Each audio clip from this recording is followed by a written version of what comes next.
Salut les ratoupotes, aujourd'hui je suis extrêmement heureuse de vous retrouver parce que aujourd'hui, bon déjà depuis quelques jours, mais nous avons atteint la barre des 3000 abonnés sur YouTube. Wouh!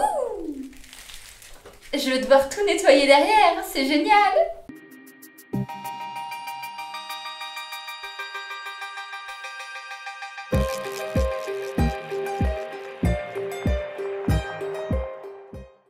Non, en vrai, je suis trop contente. Je m'en suis foutue partout, c'est génial. Je peux que vous dire merci parce que franchement, passer la barre des 3000 abonnés, c'est juste, c'est petit à l'échelle de YouTube, mais c'est tellement immense à mon échelle et par rapport à moi et mes espérances de base, etc. Et voilà, à part merci, de toute façon, je sais pas trop quoi dire. Pour l'événement, du coup, j'avais organisé un petit concours sur Instagram. Je vous avais prévu normalement dans les posts de YouTube. Donc je sais pas si certains d'entre vous ont pu se rendre sur Insta à partir de ce post, mais en tout cas si c'est le cas, je suis super contente que vous l'ayez vu. Les gagnants ont déjà été tirés au sort. Pour ce concours, je me suis associée avec deux partenaires. L'un que vous connaissez déjà, c'est l'atelier de Naya avec qui j'ai un partenaire constant. L'atelier de Naya qui est juste ici. Du coup, qui est une créatrice de dodo et qui a fait déjà pas mal de dodo pour mes ratounes et c'est génial. Du coup, elle participait pour le premier lot et le troisième lot. Et je me suis aussi associée avec une deuxième créatrice et on parle de Cophélie Arts. Une illustratrice animalière qui nous propose donc deux lots, le premier, oui encore, et le deuxième, avec un portrait en full body pour la première place et un portrait en buste pour la seconde place. Du coup, les heureux gagnants, j'espère qu'ils vont voir cette vidéo, je vous félicite. Dans tous les cas, je vais vous féliciter forcément sur Instagram, mais c'est encore mieux de le faire ici. Et j'avais prévu aussi de faire une petite foire aux questions, chose que je n'ai jamais fait. Le concours aussi d'ailleurs, c'était une première pour moi, donc je pense qu'il y a quelques trucs un peu branle-bans, mais bon, hein, on apprend tous. J'ai donc organisé une petite foire aux questions pareil sur Instagram, en story, et je vous avais mis aussi du coup cette idée-là sur YouTube, donc j'espère que ceux qui ont vu le message de YouTube ont pu se rendre sur Insta pour pouvoir poser leurs questions et faire leurs petits curieux. On se retrouve donc aujourd'hui pour répondre à ces questions. Alors du coup, il faut que je me rende sur Instagram. Si mon téléphone arrête de bugger, ça c'est pas dit. Voilà. Alors comme d'habitude, je ne me suis pas du tout organisée. Du coup, potentiellement les questions ne vont pas arriver dans l'ordre. Je vais essayer de faire un ordre à peu près logique. Va falloir que je revoie les questions parce que je les ai lues il y a déjà quelques jours pour justement... J'essaie de pas trop me spoil, mais bon, j'étais un petit peu trop curieuse. Du coup, on va commencer en fait avec une question qui est revenue assez souvent. En fait, c'est deux questions, on va dire, qui sont liées. La première, c'est comment j'ai découvert les rats. Et la deuxième, c'est pourquoi j'ai créé cette chaîne YouTube et comment je suis venue à créer cette chaîne YouTube. Alors, du coup, comme vous le savez déjà sûrement depuis un moment, parce que je vous le répète beaucoup, j'ai des rats depuis 2017. Comment j'ai découvert les rats? Et bien, tout simplement à mon lycée. J'ai été dans un lycée agricole pendant seulement un an. J'aurais bien voulu faire mes 3 années, mais bon, j'étais pas assez studieuse, donc j'ai dû quitter ce lycée malheureusement. En fait, ça s'est passé lors d'une journée porte ouverte dans mon lycée où j'étais chargée de faire la visite à des potentiels futurs étudiants. Et on s'est retrouvés dans une salle où ils présentaient la section animalerie. Alors bon, animalerie, vous savez très bien ce que j'en pense, hein, mais à l'époque, j'étais pas du tout au courant de tout ça, etc. Et du coup, je trouvais ça absolument merveilleux de présenter plein d'animaux différents. Et en fait, je connaissais pas du tout les rats. J'étais un peu intéressée, mais sans plus quoi. Voilà, j'avais jamais eu de contact avec les rats et du coup, je connaissais pas. Et les élèves de la section animalerie m'ont dit: t'inquiète, vas-y, prends ce rat, manipule-le et tout. Du coup, je les ai tripotés, hein, voilà. Et en fait, j'ai passé littéralement mon après-midi dans cette salle-là. Chose qui était pas cool, c'est qu'en fait, je suis littéralement tombée amoureuse des rats et des furets en même temps, parce qu'ils étaient dans la même pièce. Et en fait, j'ai alterné toute la journée entre rats et furets. Donc, j'ose même pas imaginer le stress des uns, des autres, et puis l'excitation, etc. Enfin bref, c'était pas bien du tout. Mais à l'époque, j'étais pas du tout au courant, et j'avais même pas eu idée que le furet était le prédateur du rat et tout ça. Et du coup, voilà, j'ai découvert les rats comme ça. Et j'ai eu mes premiers rats 5 ans plus tard, parce que mes parents ne voulaient pas que j'aie de rats, parce qu'on avait, on avait un chien. enfin bref, ils voulaient pas. De toute façon, j'habitais chez eux. Donc ça, c'est un truc qu'il faut bien que vous reteniez. Hein, à chaque fois, de toute façon, je fais toujours des petites préventions. On n'oblige jamais quelqu'un à avoir un animal qu'il ne veut pas, et encore moins quand c'est ses parents. Donc du coup, j'ai dû attendre 5 ans avant d'avoir mes premiers rats. Et c'est mon copain de l'époque. Qu'est-ce que tu fais? C'est mon copain de l'époque qui me les a offert. Pareil, c'est une grosse erreur, on n'offre pas des animaux. Enfin moi je suis totalement contre les animaux cadeaux, ça fait vraiment très animaux objets, je supporte pas.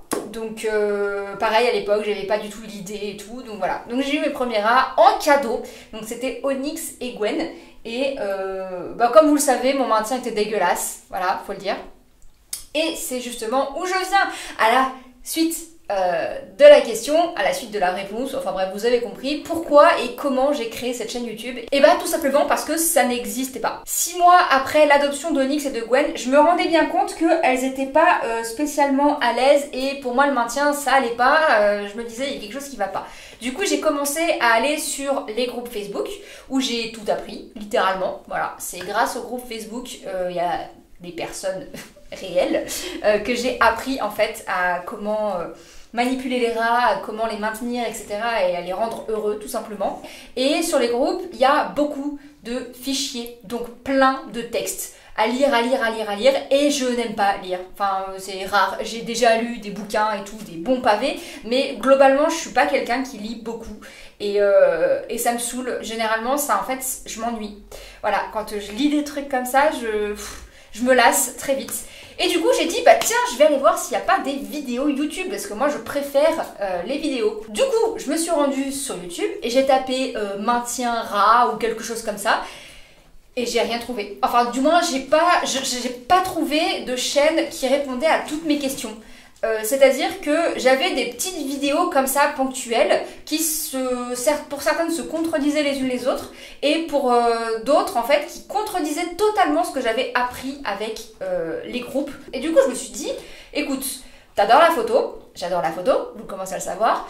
T'es en école de cinéma, parce que quand j'ai eu mes premiers rats, j'étais en première année d'école de cinéma. Et tu trouves pas les infos que tu veux. Écoute, teste, fais des vidéos et vois ce que ça donne. Et je crois une bonne année plus tard, ou peut-être 2 ans, je me rappelle plus exactement, je me suis dit, allez, tu te lances, amuse-toi, vas-y.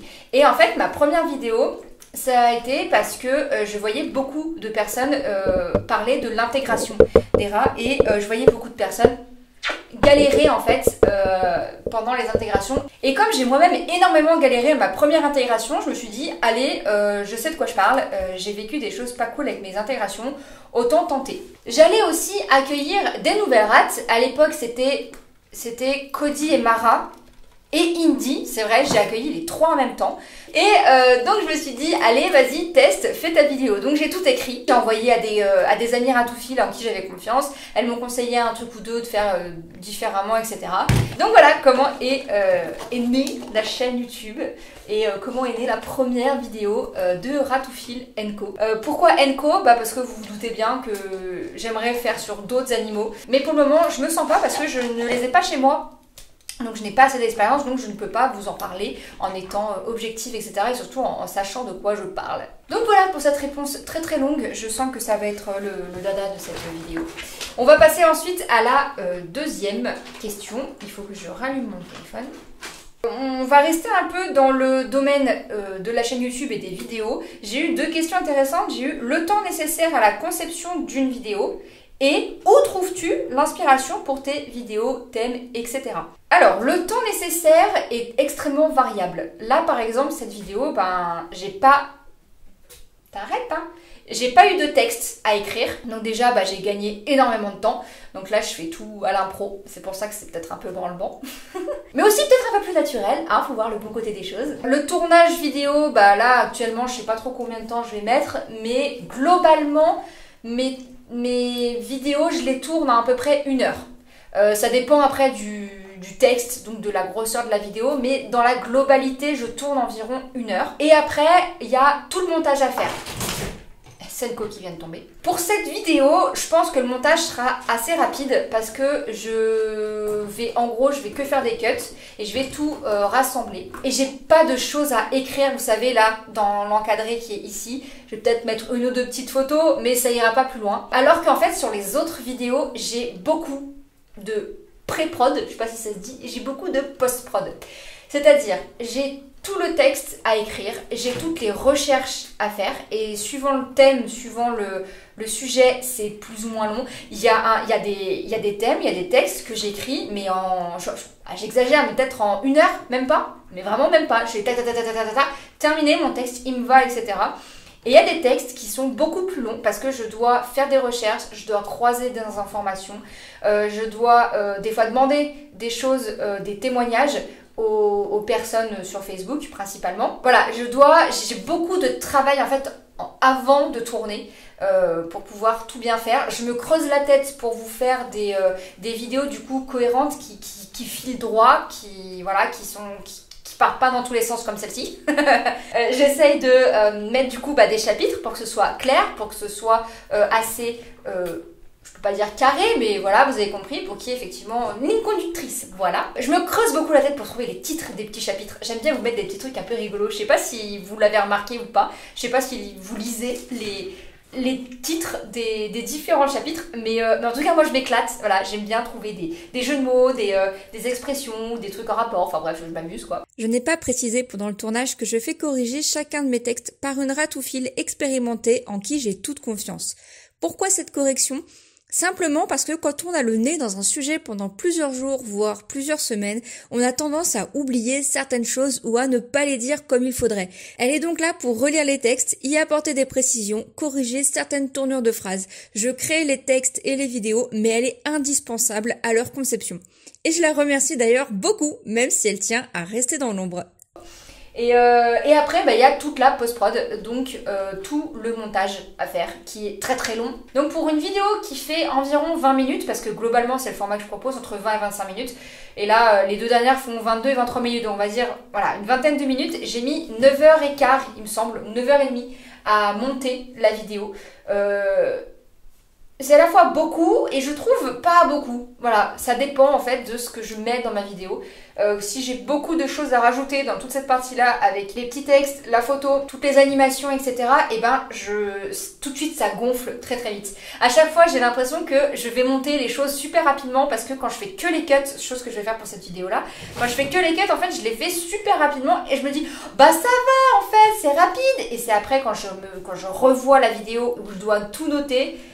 Oh my god, c'est très très long en fait. c'est pas si rapide que ça à faire. Et du coup la deuxième partie, comment je trouve mes sujets. Il y a des fois où je vous demande, voilà, sur Insta beaucoup, je vous demande s'il y a des sujets qui vous plairaient, dont vous aimeriez que je parle, etc. en particulier. Donc je trouve mes sujets là-dessus. Et beaucoup en fait dans les questions que vous me posez, que ce soit sur Insta, sur Facebook ou sur YouTube, même sur TikTok d'ailleurs, beaucoup quand j'ai des questions vraiment très récurrentes ou des questions spécifiques, je dis attends, ça c'est intéressant à parler, et voilà, en fait je trouve l'inspiration comme ça, et en fait je note une bonne partie en tout cas des idées vidéo, donc après que je coche ou pas, vous voyez rien du tout, mais je pense que je vous ferai un petit screen parce que sinon c'est pas drôle.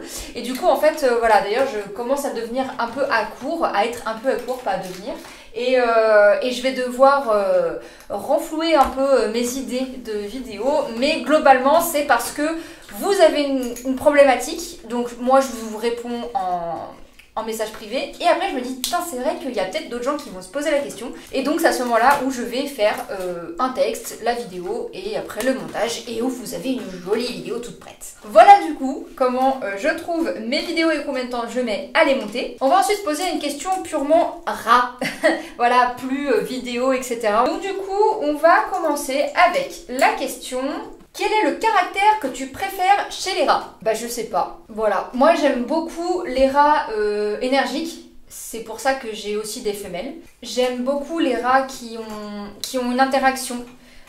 Forcément parce que c'est intéressant. C'est cool à voir. Mais j'aime pas les petits rats très relous comme ce petit machin là. Là vous le voyez, ce petit truc là? Elle arrête pas, elle grignote tout. Les rats relous comme ça, qu'est-ce que ça m'agace? Hein, petit ratou? J'ai eu des rats assez caractériels, des rats avec des vraies personnalités assez impressionnantes et des rats un peu plus calmes, on va dire ça comme ça.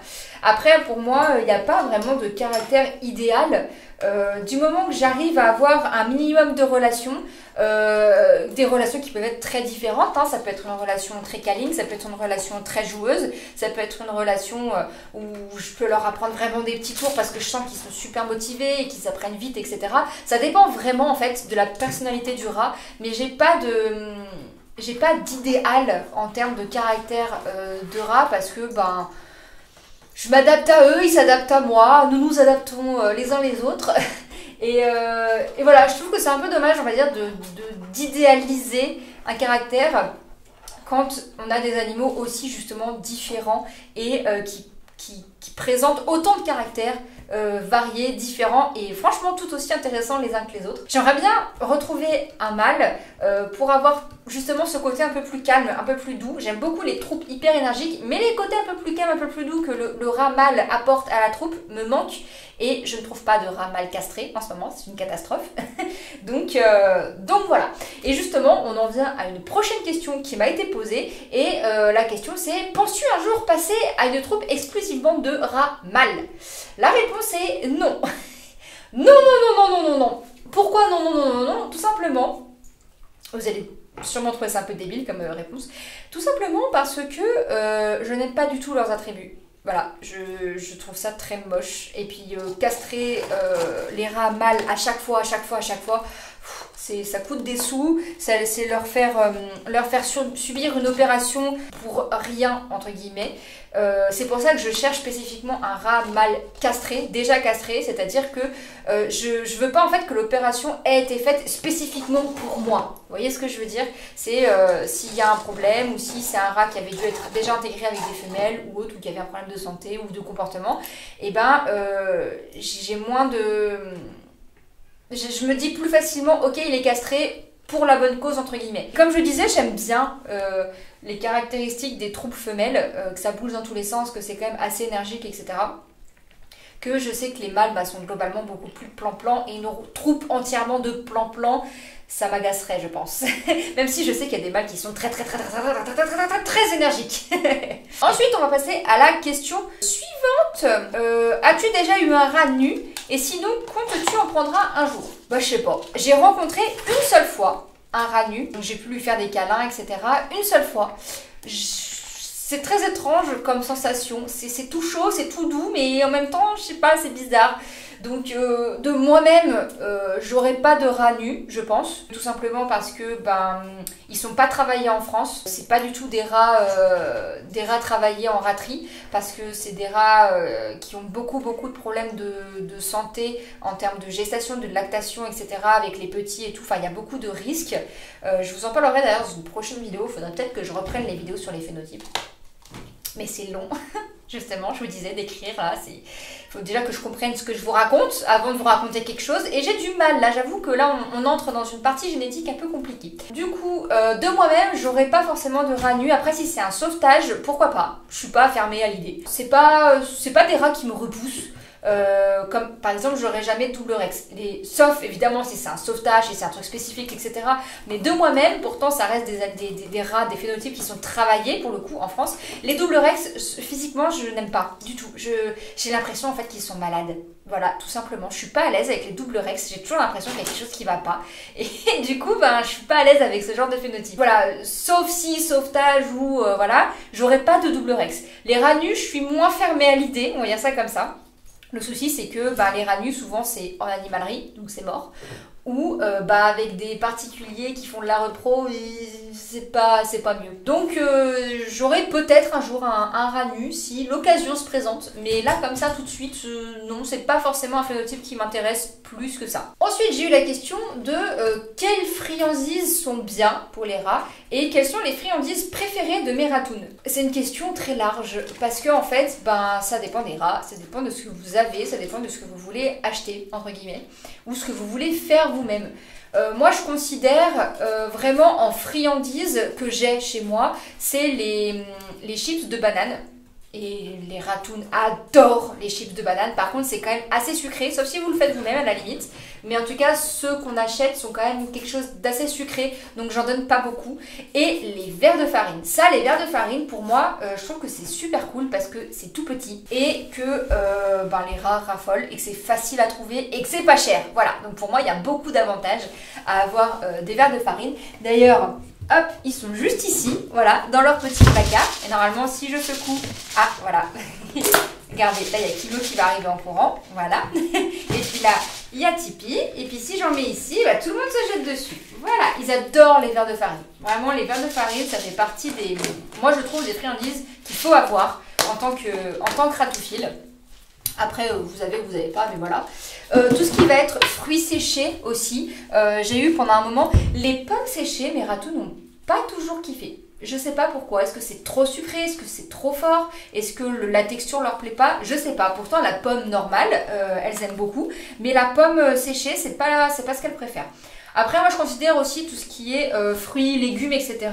entre guillemets comme friandises, c'est-à-dire que j'en donne régulièrement, mais je donne des toutes petites portions. C'est pas, par exemple, je vais pas utiliser des fruits et légumes classiques pour apprivoiser un rat. Je vais utiliser des verres de farine, de la banane séchée, des trucs comme ça. On peut aussi trouver des fruits séchés, des fruits et légumes séchés en animalerie. Ça m'est déjà arrivé d'en prendre, d'ailleurs je crois qu'il m'en reste quelques-uns par là.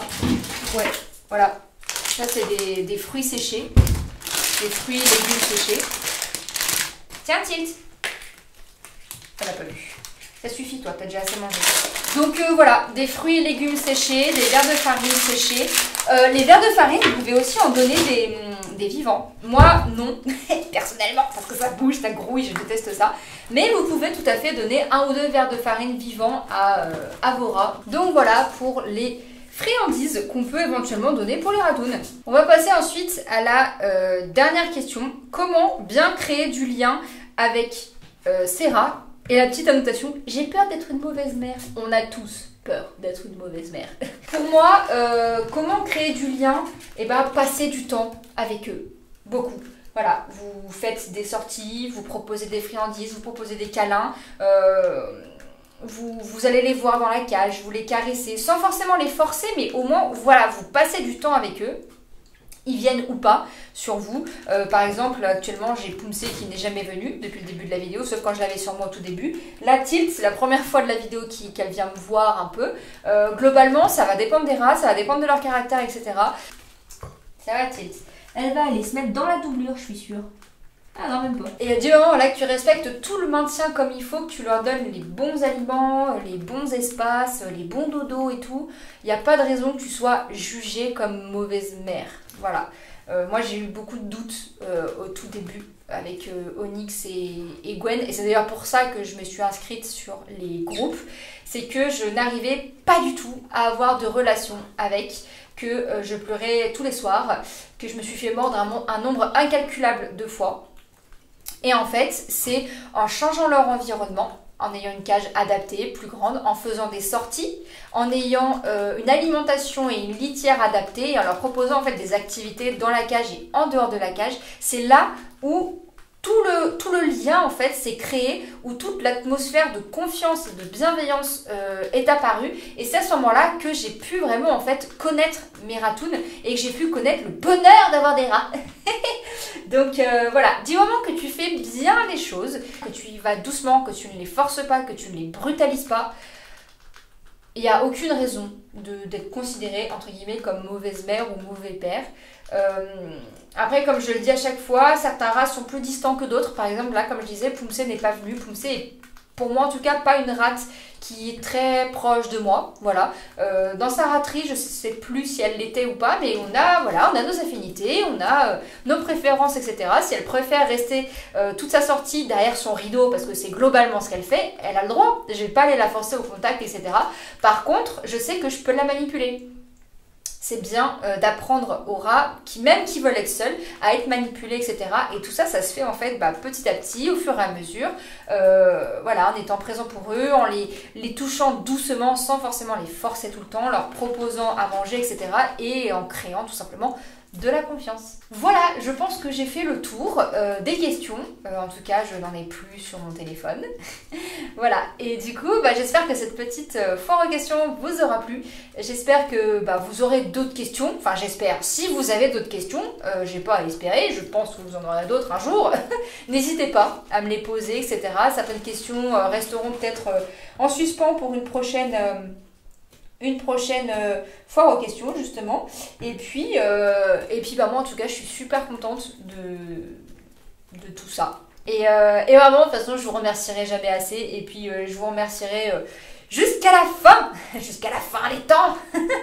C'est déjà quelque chose de grandiose de se dire qu'on est autant à suivre ces petites bestioles qui habituellement sont totalement repoussées, sont pas du tout aimées, etc.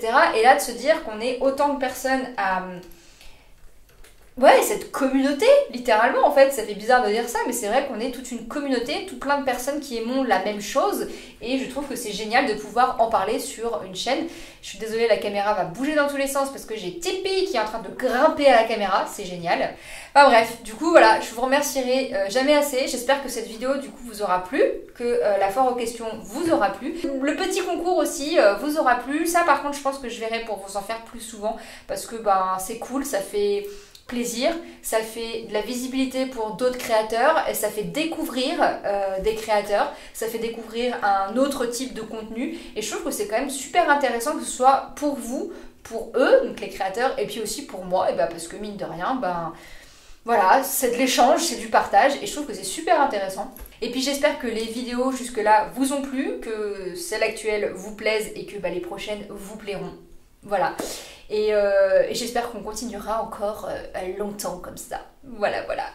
Du coup, n'hésitez pas, comme d'habitude, à mettre un j'aime, un commentaire et à partager si le cœur vous en dit. Et surtout, vous abonner en activant la petite cloche pour ne plus manquer aucune des vidéos. Merci encore beaucoup. Et je vous dis à la prochaine. Salut les ratoupotes. Bisous.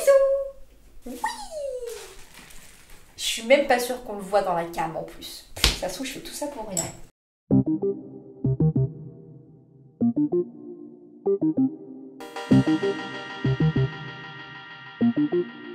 Thank you.